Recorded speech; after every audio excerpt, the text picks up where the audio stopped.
بسم اللہ الرحمن الرحیم۔ بسم اللہ الرحمن الرحیم، الحمدللہ رب العالمین والصلاة والسلام علی رسولہ محمد وآلہ واصحابہ اجمعین، اما بعد۔ سنن ترمذی جلد اول، سبق نمبر 62۔ آج کے سبق کا عنوان ہے سر کے مسح کے لیے نیا پانی لینا۔ کتاب الطہارت چل رہی تھی۔ کتاب الطہارت میں مسح کے مسائل ذکر ہو رہے ہیں۔ امام ترمذی رحمۃ اللہ علیہ آج کے باب میں یہ بتائیں گے کہ جب انسان مسح کرے وضو میں تو اس کے لیے نیا پانی لے۔ فرماتے ہیں باب ما جاء انه ياخذ لرأسه ماء جديدا وبه قال حدثنا علي بن خشرم قال حدثنا عبد الله بن وهب قال حدثنا عمرو بن الحارث عن حبان بن واسع عن أبيه عن عبد الله بن زيد أنه رأى النبي صلى الله عليه وسلم توضأ وأنه مسح رأسه بماء غير فضل يديه۔ قال ابو عیسی هذا حدیث حسن صحیح۔ یہ باب ہے ان حدیث کے بارے میں جس میں یہ ہے کہ وضو کرنے والا اپنے سر کے مسح کے لیے نیا پانی لے گا۔ ہمیں حدیث بیان کی علی بن خشرم نے، وہ کہتے کہ ہمیں حدیث بیان کی عبداللہ بن وہب نے، وہ کہتے ہمیں حدیث بیان کی عمرو بن الحارث نے، وہ حبان بن واسع سے نقل کرتے، وہ اپنے والد سے نقل کرتے، وہ عبداللہ بن زید سے نقل کرتے ہیں کہ انہوں نے نبی کریم صلی اللہ علیہ وسلم کو دیکھا کہ وضو فرما رہے تھے اور حضور صلی اللہ علیہ وسلم نے مسح کیا ایسے پانی کے ساتھ جو اس کے ہاتھوں پر باقی رہنے والے پانی کے علاوہ تھا۔ امام ترمذی رحمۃ اللہ فرماتے کہ یہ حدیث حسن صحیح ہے۔ تو بہرحال اس حدیث میں ہم اگر دیکھ لیں، عبداللہ بن زید رضی اللہ تعالیٰ فرماتے کہ حضور صلی اللہ علیہ وسلم نے وضو کیا اور جب سر کا مسح کر رہے تھے تو ہاتھوں پہ جو باقی دری ہے اس سے مسح نہیں کیا بلکہ نیا پانی لیا۔ امام ترمذی رحمۃ اللہ فرماتے کہ یہ حدیث حسن اور صحیح ہے۔ اس کے بعد فرماتے ہیں وَرَوَا ابن لَهِيعَةَ هَذَا الْحَدِيثَ عن حماد بن واسع عن أبيه عن عبد الله بن زيد أن النبي صلى الله عليه وسلم توضأ وأنه مسح رأسه بما غبر من فضل يديه۔ ورواية عمرو بن الحارث عن حبان أصح لأنه قد روي من غير وجه هذا الحديث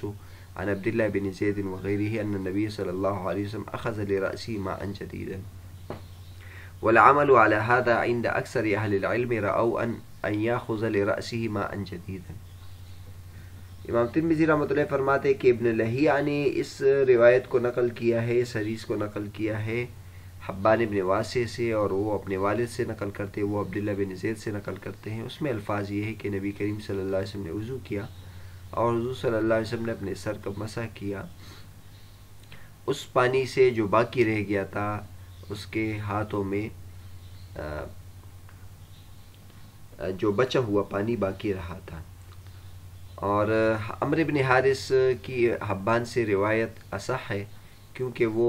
کئی طرق سے منقول ہے، وہ حدیث کئی طرق سے عبداللہ بن زید رضی اللہ تعالیٰ عنہ وغیرہ سے منقول ہے کہ نبی کریم صلی اللہ علیہ وسلم نے اپنے سر کے لیے نیا پانی لیا تھا۔ اور اکثر اہل علم کے نزدیک اس پر عمل ہے، وہ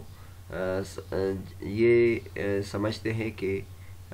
سر کے لیے نیا پانی لینا چاہیے۔ تو بہرحال امام ترمذی رحمۃ اللہ علیہ نے اس باب میں ایک تو عبداللہ بن زید رضی اللہ عنہ کی حدیث نقل کی جس میں اس بات کا ذکر تھا کہ نیا پانی لینا چاہیے، اور پھر اس پر حکم بھی لگائے کہ حدیث حسن اور صحیح ہے، اور واقعی یہ حدیث صحیح ہے۔ اس کے بعد اسی حدیث کے ایک اور طرق کو، یعنی عبداللہ بن زید رضی اللہ عنہ کے ایک اور طرق کو نقل کیا جو ابن لہیعہ نقل کرتے ہیں، اور اس میں الفاظ بھی جدا ہے۔ اس پہلے حدیث میں تو بماء غیر فضل یدیہ، یعنی ہاتھوں پہ جو تری باقی رہ گئی ہے اس کے علاوہ سے مسح کیا، یعنی آپ اس کو ایسے لے لیں جیسے بماء جدید کے الفاظ ہے، اور نیچے جو الفاظ ہے اس میں ہے مسح رأسہ بما غبر من فضل یدیہ، تو غبر کا معنی باقی رہنا، اور ہاتھوں پہ جو تری باقی رہ گئی ہے اس کے ساتھ مسح کیا، یعنی جو جدید پانی نہیں لیا۔ تو یہ حدیث اس حدیث کے مختلف ہے۔ اس کے بعد امام ترمذی رحمۃ اللہ ان دونوں میں ترجیح بیان کرتے ہیں کہ جو اوپر کی حدیث ہے جس میں ماء جدید کا ذکر ہے، وہ عمرو بن حارث نقل کرتے ہیں حبان سے، اور اس میں ابن لہیعہ نقل کرتے ہیں، تو عمرو بن حارث کی جو حدیث ہے وہ راجح ہے۔ اس کی وجہ یہ ہے کہ ایک تو کئی طرق سے وہ حدیث منقول ہے عبداللہ بن زید سے، اور دیگر حضرات سے بھی ماء جدید کے بارے میں حدیث منقول ہے۔ اس کے بعد امام ترمذی رحمۃ اللہ مسلک نقل کر رہے کہ اکثر اہل علم کا مسلک اس مسئلے میں یہ ہے کہ وہ نئے پانی لینے کے قائل ہے، اور واقعی یہ جمہور اہل علم اسی کے قائل ہے کہ سر کے لیے نیا پانی لیا جائے۔ روات کے کچھ حالات ذکر کرتے ہیں۔ علی بن خشرم کے حالات ہے۔ علی بن خشرم یہ جعفر کے وزن پر ہے، مربوزی ثقہ ہے، اور یہ 10ویں طبقے کے صغار اہل علم میں سے ہے۔ 57 یا اس کے بعد ان کا انتقال ہوا ہے، اور 100 کے قریب ان کی عمر تھی، مطلب 257 ان کا انتقال ہے۔ اس کے بعد وہ عبداللہ بن وہب سے نقل کرتے ہیں، تو عبداللہ بن وہب بن مسلم القرشی اور المصری الفقیہ ثقہ حافظ اور عابد تھے، اور یہ 90 طبقے کے ہیں، اور 97 میں ان کا انتقال ہوا ہے، یعنی 197 میں ان کا انتقال ہوا ہے، اور ان کی عمر 72 سال تھی۔ یہ صحیح ستہ کی راوی ہے۔ اس کے بعد پھر عمرو بن حارث کا ذکر آیا تھا۔ عمرو بن حارث بن یعقوب الانصاری المصری ابو ایوب، یہ ثقہ ہے، فقیہ ہے، حافظ ہے، 7ویں طبقے ہیں، اور قدیم ان کا انتقال ہوا ہے 150 سے قبل، اور یہ بھی صحیح ستہ کے راوی ہے۔ اس کے بعد وہ نقل کرتے عمرو بن حارث حبان بن واسع سے، حبان بن واسع بن حبان بن منقذ بن عمرو الانصاری ثم المازنی المدنی، یہ صدوق راوی ہے۔ آگے ہے واسع بن حبان، یعنی حبان نقل کرتے ہیں اپنے والد سے، واسع بن حبان سے، تو واسع بن حبان بن منقذ بن عمر الانصاری المازنی المدنی، صحابی ابن صحابیین، یہ صحابی ہے، اور ان کے والد بھی صحابی ہے، یعنی حبان بھی صحابی ہے اور واسع بھی صحابی ہے۔ اور اس میں اختلاف ہے، بعض کہتے ہیں کہ یہ صحابی نہیں ہے، تو پھر یہ ثقہ راوی ہے دوسرے طبقے کے۔ اس کے بعد آپ نے دیکھا تھا کہ ایک تو یہ حدیث عمرو بن حریث نقل کرتے ہیں، اور ایک عبداللہ بن لہیعہ نقل کرتے ہیں۔ عبداللہ بن لہیعہ کا ذکر اس سے پہلے بھی کئی مرتبہ آیا تھا، اور ان کے بارے میں بہت زیادہ کلام ہے، لیکن دوسری طرف توثیق بھی ہے، لہٰذا اس وجہ سے حافظ ابن حجر رحمۃ اللہ ان کو صدوق میں شمار کیا ہے۔ عبداللہ بن لہیعہ بن عقبہ الحضرمی ابو عبد الرحمن المصری القاضی صدوق من السابعۃ خلط بعد احتراق کتبہ، ان کی کتابیں جل گئی تھی، اس کے بعد ان کو خلط ملط کے شکار ہوئے تھے، اور لکھا ہے کہ عبداللہ بن مبارک و ابن وہب کی ان سے روایت ان کے علاوہ کے بنسبت زیادہ درست ہے۔ مسلم شریف میں ان کی بعض ایسی روایات ہے جو مقرون ہے، اور 74 میں ان کا انتقال ہے، اور 80 سال سے زیادہ ان کی عمر تھی۔ تو بہرحال یہ آپ کے سامنے رجال کے حالات بھی ذکر کر دیے، اور اس کے بعد اب ذرا مسلک ذکر کرتے ہیں کہ اس موضوع پر ائمہ کے مذاہب کیا ہیں۔ تو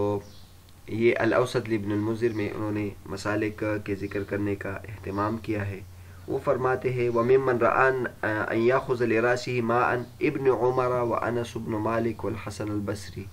وقال مالك لا أحب أن يمسح رأسه بفضل ذراعيه۔ جو علماء کرام اس کے قائل ہے کہ سر کے پانی کے لیے سر کے مسح کے لیے نیا پانی لے، اس میں ابن عمر رضی اللہ تعالیٰ عنہ، انس بن مالک رضی اللہ تعالیٰ عنہ، حسن بصری رحمۃ اللہ علیہ، اور امام مالک رحمۃ اللہ کا بھی یہ مسلک ہے۔ امام مالک رحمۃ اللہ بھی فرماتے ہیں کہ میں یہ اچھا نہیں سمجھتا کہ بچے ہوئے پانی سے سر کا مسح کرے۔ اس کا مطلب امام مالک رحمۃ اللہ علیہ بھی اگر کوئی سر ہاتھوں پر بچا ہوا پانی اس سے مسح کرے تو مسح ہو جائے گا، لیکن وہ کہتے میں اس کو اچھا نہیں سمجھتا ہوں۔ اور یہ مسلک حناف کا بھی ہے، آگے آ جائے گا۔ آگے کہتے ہیں ابن عمر رضی اللہ عنہ سے باقاعدہ سند کے ساتھ ذکر کیا ہے، اور اس کے بعد حضرت انس رضی اللہ تعالیٰ عنہ سے بھی سندن نقل کیا ہے کہ وہ بھی ماء جدید کے قائل ہیں۔ اس کے بعد فرماتے ہیں دوسرا مسئلہ، یعنی تقریباً تمام اہل علم یہی کہتے ہیں کہ سر کے لیے نیا پانی لینا چاہیے، لیکن اگر کوئی ہاتھوں پر جو باقی تری ہے اس کے ساتھ مسح کرے تو کیا حکم ہے؟ یہ مسئلہ مختلف ہی ہے۔ فرماتے ہیں وقد اختلف اہل العلم فی الرجل یمسح راسه بما يفضل في يده من بلل الماء عن فضل الذراع فقال طائفة المسح به جائز، هذا قول الحسن وعروة بن زبير ويجزي ذلك عند الأوزاعي ويشبه هذا قول مالك لأنه قال لا أحب ذلك۔ اس میں اہل علم کا اختلاف ہے کہ اگر کوہنیوں تک ہاتھ دھونے سے جو پانی ہاتھوں پر باقی رہ گیا ہے اس کے ساتھ مسح کر سکتے ہیں کہ نہیں، تو ایک جماعت کا خیال یہ ہے کہ اس کے ساتھ مسح جائز ہے، اور یہ حسن بصری رحمۃ اللہ علیہ کا قول ہے، عروہ بن زبیر کا بھی ہے، امام اوزاعی رحمۃ اللہ علیہ کا بھی ہے، اور امام مالک رحمۃ اللہ علیہ کا قول بھی یہ ہو سکتا ہے، کیونکہ انہوں نے صرف یہ کہا تھا کہ لا احب ذالک، میں نئے پانی کو پرانے پانی سے مسح کرنے کو پسند نہیں کرتا، نئے پانی کو مستحب سمجھتا ہوں، لیکن ناجائز انہوں نے بھی نہیں سمجھا۔ اس کے بعد فرماتے وقالت طائفة لا يجزئ ان يمسح راسه بفضل بلل الذراع، بعض حضرات کا مسلک یہ ہے کہ بچے ہوئے پانی سے مسح نہیں کر سکتے، لأنه ماء مستعمل، ان کے نزدیک یہ ماء مستعمل ہے، اور یہ مسلک امام شافعی رحمۃ اللہ علیہ کا ہے،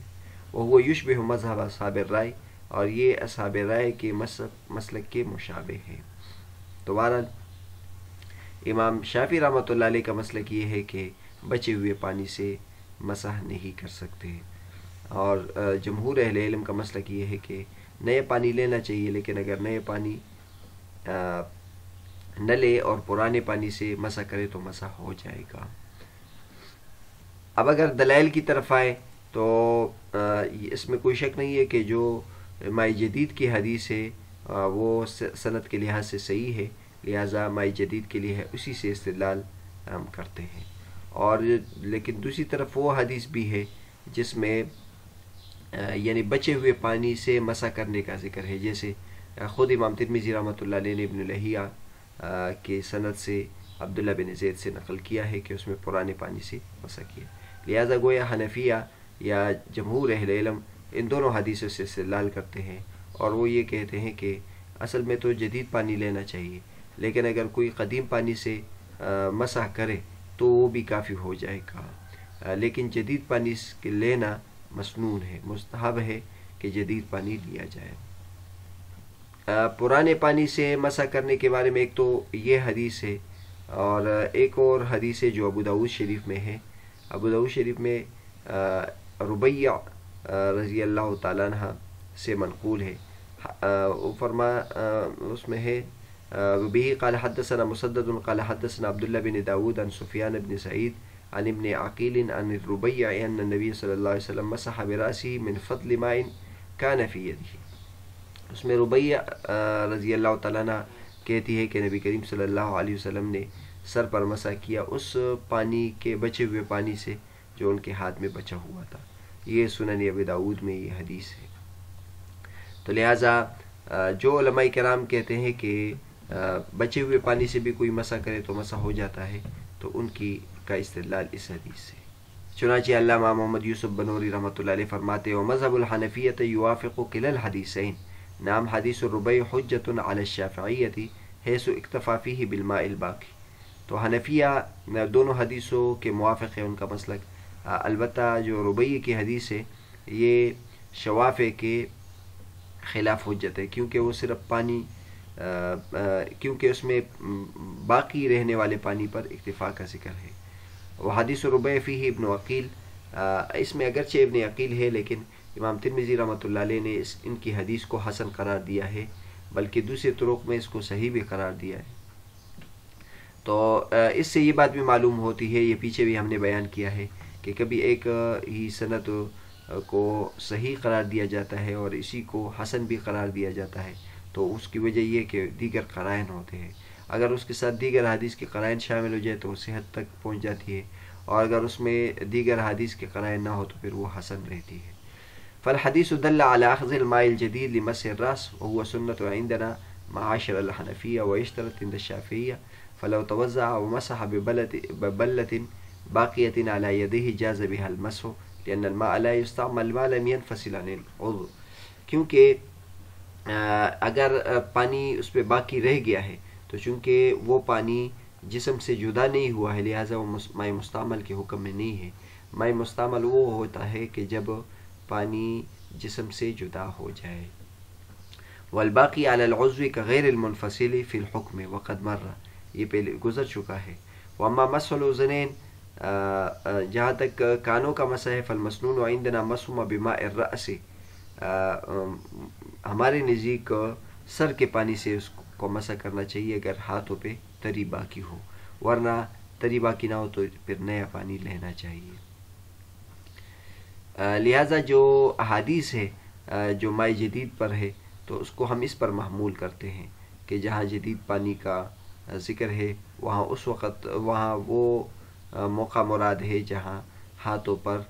تری موجود نہ ہو. اور انشاءاللہ یہ جو کانوں پر مسح کا مسئلہ ہے یہ آگے آ جائے گا، اس سلسلے میں تفصیل ہم بعد میں ذکر کریں گے. تو بہرحال آج کے جو سبق تھا وہ سر کے مسح سے متعلق تھا، اور سر کے مسح سے متعلق یہ بات تھی کہ کیا اس کے لیے نیا پانی لینا چاہیے اور یا ہاتھوں پر جو تری باقی ہے اسی پر اکتفا کرنا چاہیے. تو تفصیل بیان کی کہ سنت تو یہ ہے کہ آدمی نیا پانی لے لے، لیکن اگر ہاتھوں پر تری باقی ہے اور اس کے ذریعے سے مسح کرے تو مسح ہو جائے گا.